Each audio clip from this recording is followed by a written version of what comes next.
Part number 2 आम्ही पोचलो इथं. दर्शन वगैरे घेऊन आलो होतो इथं अन्नप्रसादाला. आणि हे बघा इथं महाप्रसाद असतो आणि खूप छान म्हणजे जेवण भेटतं. आमचं पोटभर जेवण वगैरे झालं होतं इथं. आणि प्रसाद म्हटल्यावर तर काय सगळ्यांनाच आवडतो. प्रसाद वगैरे घेतला. त्यानंतर आलो आम्ही इथं स्वामींच्या समाधी मठामध्ये आलो होतो. आणि बघ इथं पण खूप गर्दी होती. दर्शन वगैरे घेतलं, थोडा वेळ बसलो, त्यानंतर आलो बस स्टँडला, कारण की आम्हाला जायचं होतं पुढे तुळजापूरला. आणि आम्ही बसनेच प्रवास करणार होतो. पिल्लूला बरं नाही आहे त्याच्यामुळे बघा माझं थोडंसं झोपलं होतं, थोडी ताप आली होती तिला आणि इन्फेक्शन पण होत होतं बहुतेक त्याच्यामुळे. त्यानंतर आम्ही बस पकडली. बसमधून सोलापूरपर्यंत आलो. सोलापूरहून इथं तुळजापूरला आलो होतो. तुळजापूरला येऊन पोचलो होतो. आम्हाला तुळजापूरला पोहोचेपर्यंत भरपूर वेळ झाला होता, तरी 8-8:30 वाजले होते.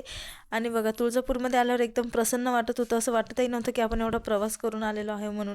कारण की कसं असतं ना, एखादं व्हाईबच वेगळे असतात. आणि तुळजापूरचे व्हाईब खूप छान, म्हणजे असं प्रसन्न वाटत होतं आम्हाला. सगळ्यांचे मूड असे फ्रेश होते.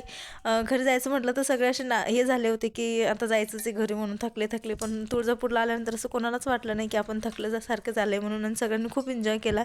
अगोदर आम्ही सरळ खाली गेलो, मग त्यानंतर परत वरती आलो, कारण की आम्हाला गोमुखाचं दर्शन म्हणजे तिथं पाण्यात गोमुखातून पाणी येतं, तिथून तोंडात पायथून मग पुढे जायचं होतं दर्शनासाठी. आणि नंबरात लागायचं होतं बारीमध्ये, कारण की बाहेरून दर्शन घेणं आणि बारीत नंबर लागून दर्शन घेणं म्हटल्यावर खूप हे असतं. जास्त काही गर्दी नव्हती.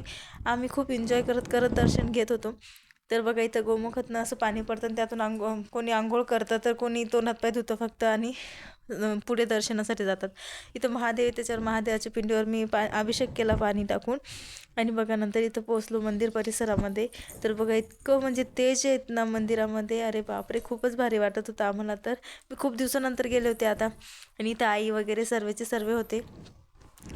तर बघा आम्ही इथं दर्शनासाठी नंबर लावत होतो. आता दर्शन बारीकडे जात होतो.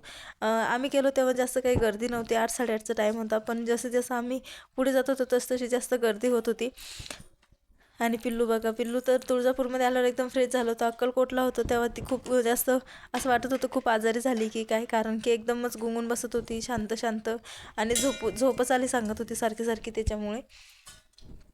नंतर तुळजापूरला आल्यानंतर बघा ती पण खूप छान फ्रेश झाली होती आणि खेळत होती. आणि नंबरमध्ये दर्शन बारीमध्ये ती तर नाचत नाचतच चालली होती. आणि ते आतमध्ये कसं एकदम प्रसन्न वाटतं, लाईट्स वगैरे आणि ढोल वाजत होते, त्याच्यामुळे तिला पण खूप छान वाटत होतं. तर बघा हे पिल्लू पायी पायी चालत होतं.